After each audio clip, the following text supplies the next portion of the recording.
नमस्कार दोस्तों, स्वागत है आप सबका फिर से एक बार मेरे YouTube चैनल हिस्ट्री हब पे। आज हम अशोक के स्तंभ लेख पढ़ेंगे।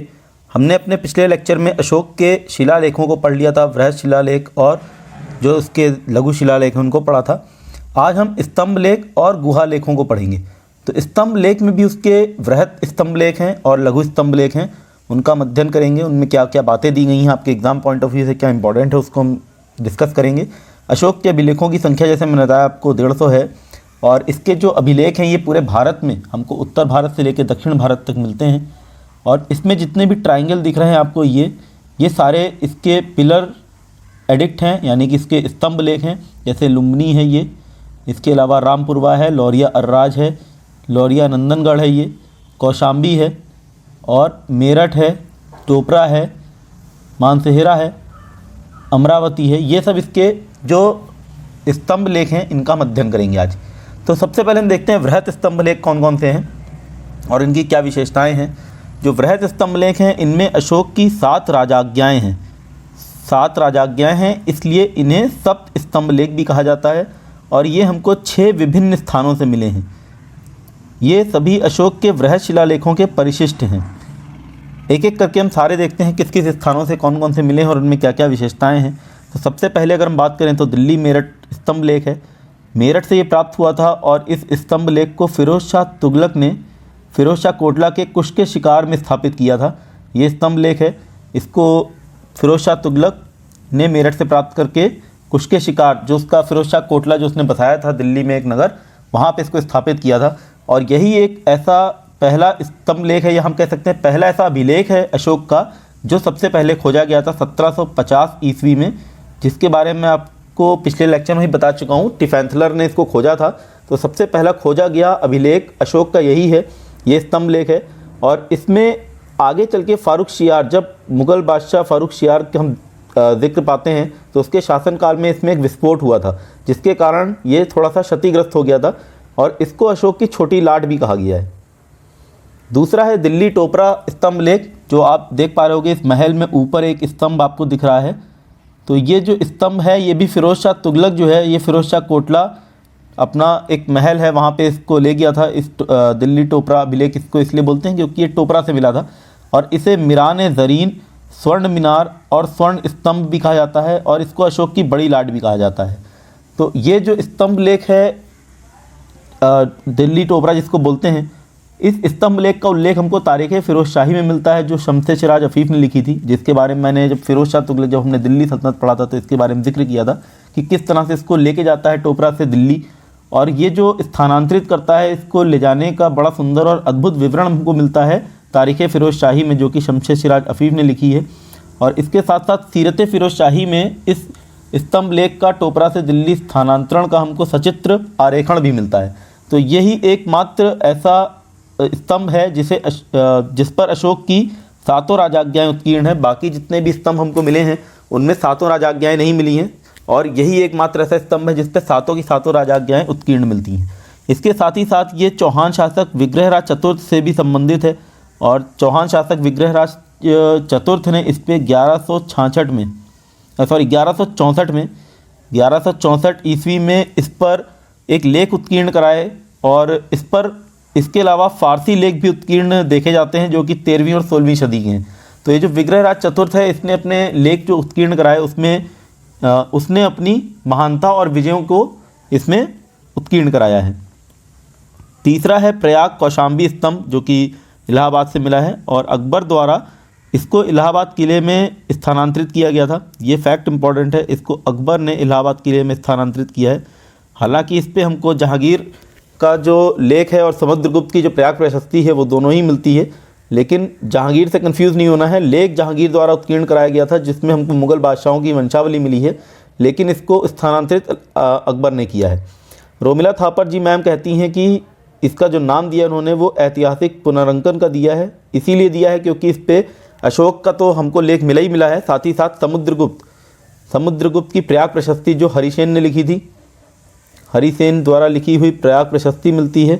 और हमको उसके बाद जहांगीर का भी एक लेख मिला है जिसमें मुग़ल बादशाह की वंशावली है। तो इसमें इस तरह से 3 राजाओं का लेख है और ये 2000 साल तक ऐतिहासिक अपने सम्राटों का प्रतिनिधित्व करता है, इसलिए इसको रोमिला थापर जी मैम ने बोला है ऐतिहासिक पुनरंगन। तो यहाँ से प्रश्न भी बन जाता है कि किसने बोला है और किसको बोला है। तो ये इस तरह से प्रश्न यूजीसी नेट या यूपीएससी या फिर सीडीएस के एग्ज़ाम्स में आते हैं। लौरिया नंदनगढ़ स्तंभ लेख। अब ये लौरिया जो जगह है, चंपारण जगह की बात कर रहे हैं बिहार में, यहाँ से हमको 3 स्तंभ लेख मिलते हैं। तो लौरिया में सबसे पहले नंदनगढ़ मिला है, सबसे सुंदर और सुरक्षित स्तंभ लेख है ये, और इस पर औरंगजेब कालीन एक लेख है। तो अब यहाँ से भी प्रश्न कई बार कोर्ट्स में बन सकते हैं कि किस किस स्तंभ लेखों पे आपको मुग़ल बादशाह के चिन्ह मिलते हैं या मुग़ल बादशाह का उल्लेख मिलता है। औरंगजेब का एक लेख उत्कीर्ण है लौरिया नंदनगढ़ पे, और अंग्रेजी सर्वेक्षक रियूबेन बरों का एक लेख 1792 में यहाँ पे उत्कीर्ण किया गया है। तो अंग्रेजी सर्वेक्षक का भी यहाँ पे लेख है और औरंगजेब का भी है। 5वां है लौरिया राज स्तंभ लेख। बहुत ज़्यादा इसके विषय में कुछ है नहीं। और लौरिया से जो तीसरा मिला है वो है रामपुरवा स्तंभ लेख। तो जो रामपुरवा स्तंभ लेख मिला है इसमें हमको दो स्तंभ मिलते हैं, एक लेख विहीन है और एक लेख युक्त स्तंभ है। लेख युक्त स्तंभ पर सिंह की आकृति मिलती है और लेख विहीन स्तंभ पर हमको वृषभ की आकृति मिलती है। तो रामपुरवा से हमको दोनों ही पशुओं की आकृति मिल गई, सिंह और वृषभ। और ये जो पूरी की पूरी आकृति और जो पशु चौकी और इन सब की बात है, मैंने अपने लेक्चर जब हमने मौर्यकालीन कला पढ़ी थी उसमें सब इसकी चर्चा की थी।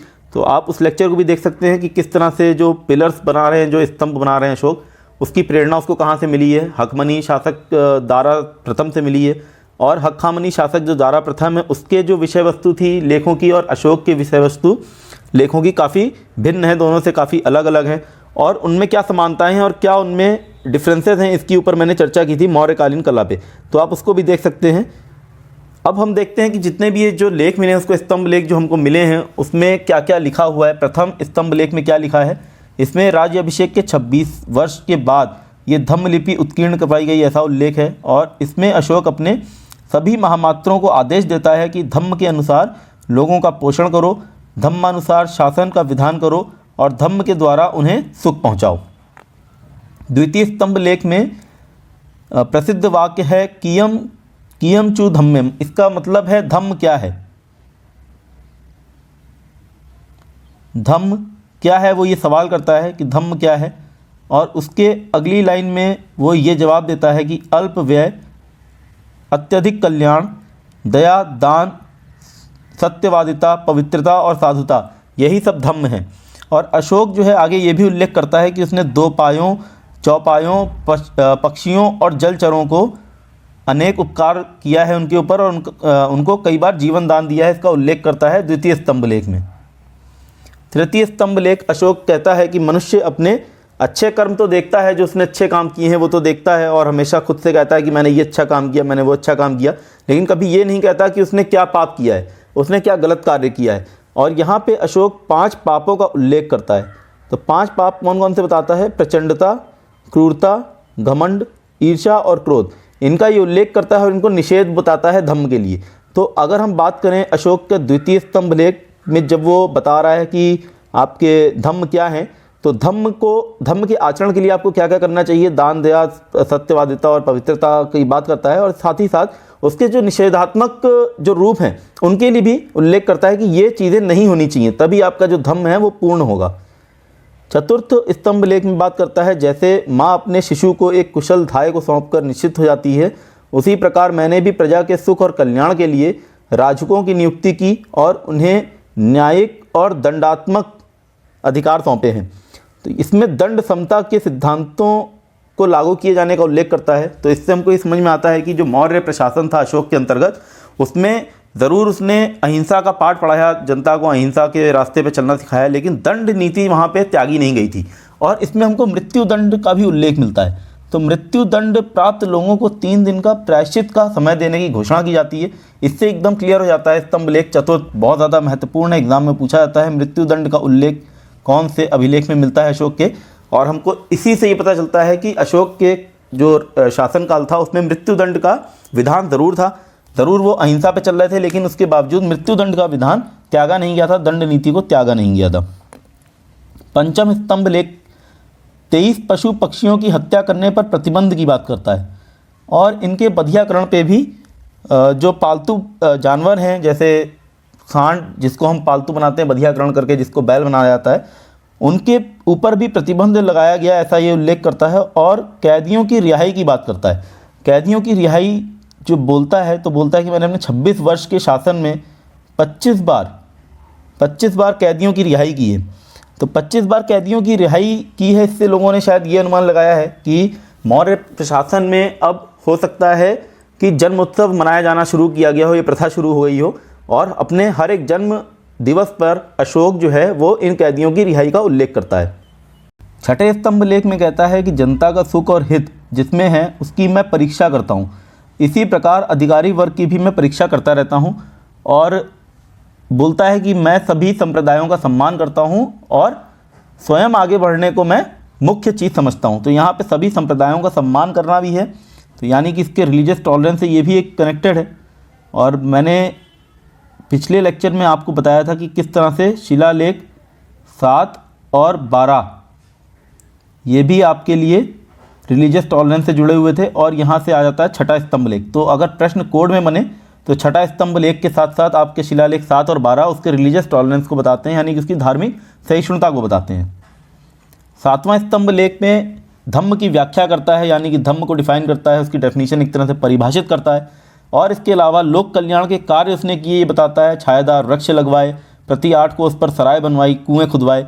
तो ये अगर हम देखें तो पिछले लेक्चर में आपने देखा होगा, मैंने शिलालेख 2 की बात की थी, शिलालेख 2 जिसमें वो बोलता है कि मैंने लोक कल्याण के कार्य किए और छायादार वृक्ष वगैरह लगवाए। तो ये इस तरह से हम कह सकते हैं कि जो स्तंभ लेख हैं परिशिष्ट हैं शिलालेखों के, मुख्य शिलालेखों के। इसके अलावा ये धम्म महामात्रों की नियुक्ति का उल्लेख करता है, जो कि शिलालेख 5 में भी इसने बोला था कि मैंने धम्म महामात्रों की नियुक्ति की है 13वें वर्ष। इसमें ताम्रपर्णी के अतिरिक्त किसी भी विदेशी शक्ति का उल्लेख नहीं है। तो ये 7वां जो स्तंभ लेख है बहुत ज़्यादा महत्वपूर्ण है, 7वां स्तंभ लेख, क्योंकि हमको इसमें बहुत सारी ऐसी जानकारी मिल रही है जो हमें मुख्य शिलालेखों में भी दी गई थी, और इसी तरह इसको परिशिष्ट भी बोला गया है। इसके अलावा इसमें मनुष्य में धम्म की उन्नति के 2 कारण बताए गए हैं। एक है कि धम्म नियम द्वारा आचरण करना, और दूसरा है निषेध द्वारा। तो इसमें अशोक ये कहता है कि इनमें से जो निषेध द्वारा, जैसे सब प्राणियों की हिंसा का निषेध है, उससे धम्म की अधिक उन्नति हुई है। हालांकि दोनों से जो आपके धम्म के अनुसार आचरण कर रहे हैं उससे भी उन्नति होती है, निषेध से भी होती है, लेकिन वो ऐसा बोलता है कि निषेध से उन्नति ज़्यादा हुई है। जैसे किसी दूसरे प्राणी के प्रति हिंसा करना, इसका अगर निषेध कर दिया गया उससे धम्म की उन्नति अधिक ज़्यादा हुई है। उसमें यहाँ पे ये धम्म लिपि उत्कीर्ण करवाने का उद्देश्य भी बताता है कि जिससे उसके पुत्र और पौत्र जो है इसका अनुसरण करते रहें, जब तक सूर्य और चंद्रमा जो है कायम है तब तक ये अनुसरण करते रहें।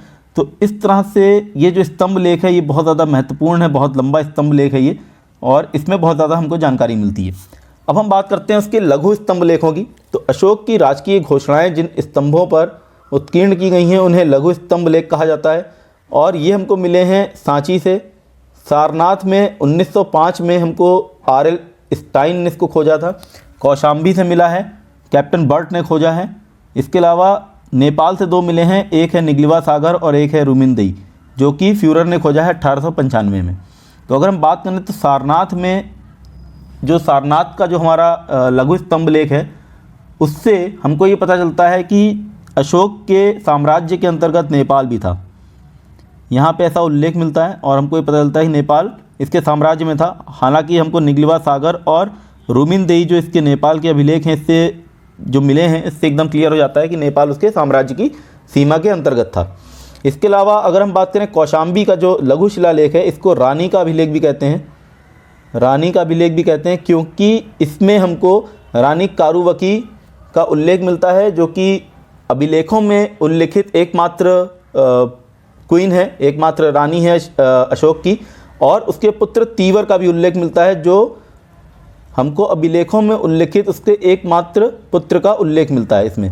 तो इस तरह से इसमें ये 2 उल्लेख हैं, और उसके साथ साथ इसमें इसको दान अभिलेख भी कहते हैं कौशाम्बी को, क्योंकि इसमें रानी कारुवकी के द्वारा दान किए जाने का भी उल्लेख है बहुत सारे, तो इसको दान अभिलेख भी कहा जाता है। अब बात करेंगे हम रुमिनदेई लघु स्तंभ लेख की। तो इसके ऊपर मैंने पिछले लेक्चर में भी आपको बताया था, पिछले से पिछले जब हमने बुद्धिज़्म डिस्कस किया था, अशोक और बौद्ध धर्म के बारे में बात की थी, तो बताया था ये जो अभिलेख है, ये जो लाइन लिखी हुई हैं, इसमें उसने धार्मिक कर जिसको हम बोलते हैं बलि को यहाँ से हटा दिया था, जो जनता है उसको मुक्त कर दिया था बलि देने से, धार्मिक कर देने से, और जो भू राजस्व है उसको 1/6 से घटाकर 1/8 कर दिया गया था।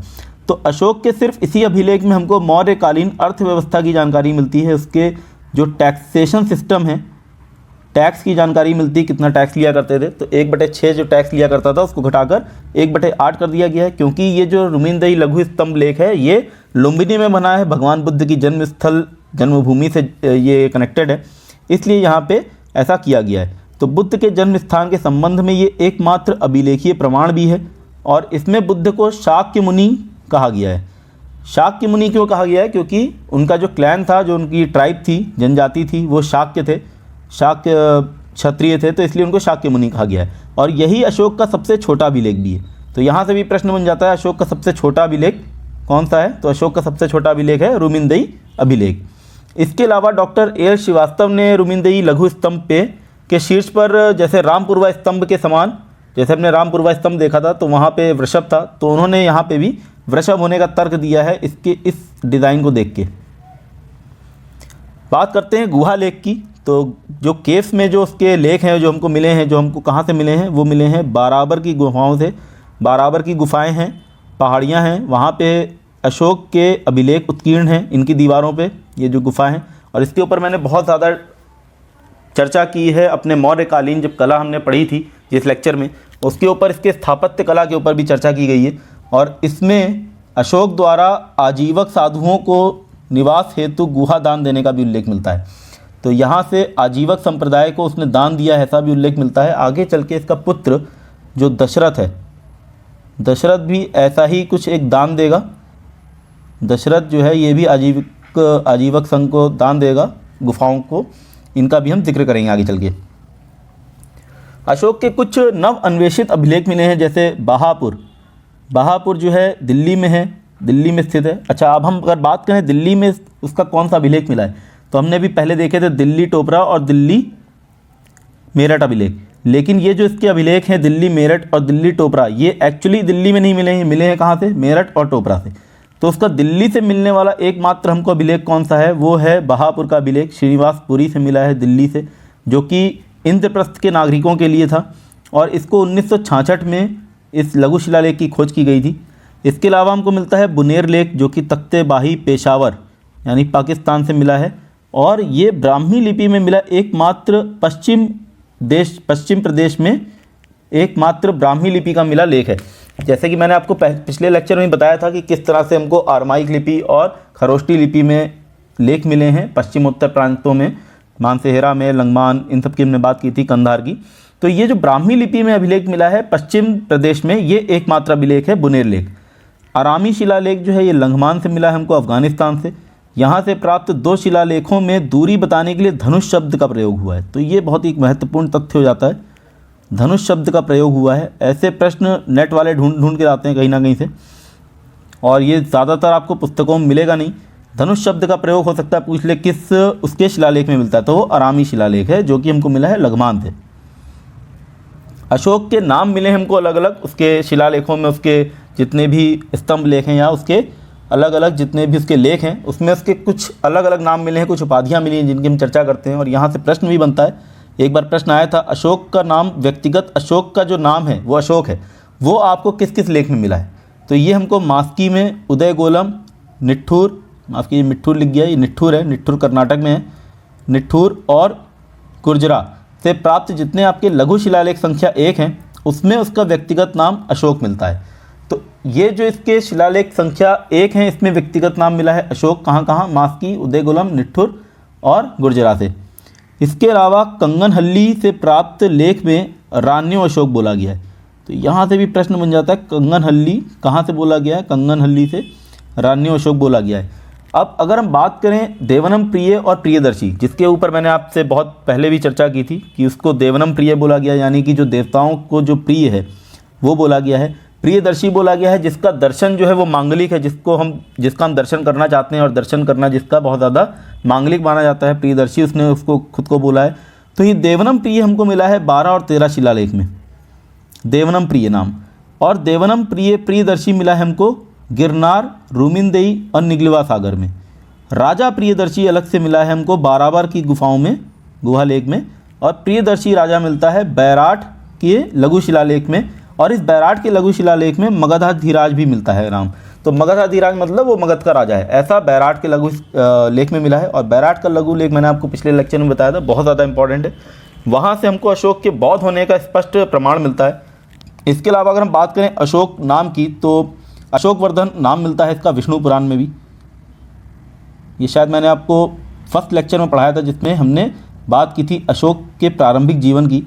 तो विष्णु पुराण में इसका नाम मिलता है अशोकवर्धन। इसके अलावा राज्य अभिषेक से संबंधित मास्की जो लघु शिलालेख संख्या 1 है उसमें अशोक को बुद्ध शाक्य कहा गया है। तो मास्की में बुद्ध शाक्य भी कहा गया है, अशोक नाम भी आया है बुद्ध शाक्य। बुद्ध शाक्य मतलब जो गौतम बुद्ध के अनुयायी हैं इसलिए। और पान गुडरिया जो अभिलेख है मध्य प्रदेश में उसमें महाराजा कुमार कहा गया है। तो पान गुडरिया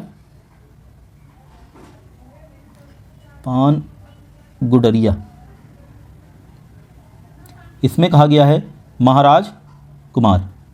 तो ये नोट डाउन कर सकते हैं, मैं लिखना भूल गया हूँ, महाराज कुमार कहा गया है पान गुडरिया में। यहाँ से प्रश्न कई बार बन जाते हैं और हो सकता है मैच द फॉलोइंग में भी प्रश्न बन जाए। तो ये अभिलेख जो थे इसके अशोक के बहुत ज़्यादा महत्वपूर्ण थे। यहाँ से मैं अपना आज का लेक्चर ख़त्म कर रहा हूँ। उम्मीद कर रहा हूँ आपको पसंद आया होगा। यदि आपको ये पसंद आया हो तो इसको लाइक करें, शेयर और सब्सक्राइब ज़रूर कर लें। आने वाले समय में हम Ashok and decline of Mauryas पढ़ेंगे, यानी कि मौर्य का जो राजवंश है वो किस तरह से अंत हो जाता है उनका, उसके बारे में हम चर्चा करेंगे। और इसके बाद हम मौर्य प्रशासन के ऊपर चर्चा करेंगे। तो मिलता हूँ आपसे अपने अगले लेक्चर में, तब तक के लिए धन्यवाद।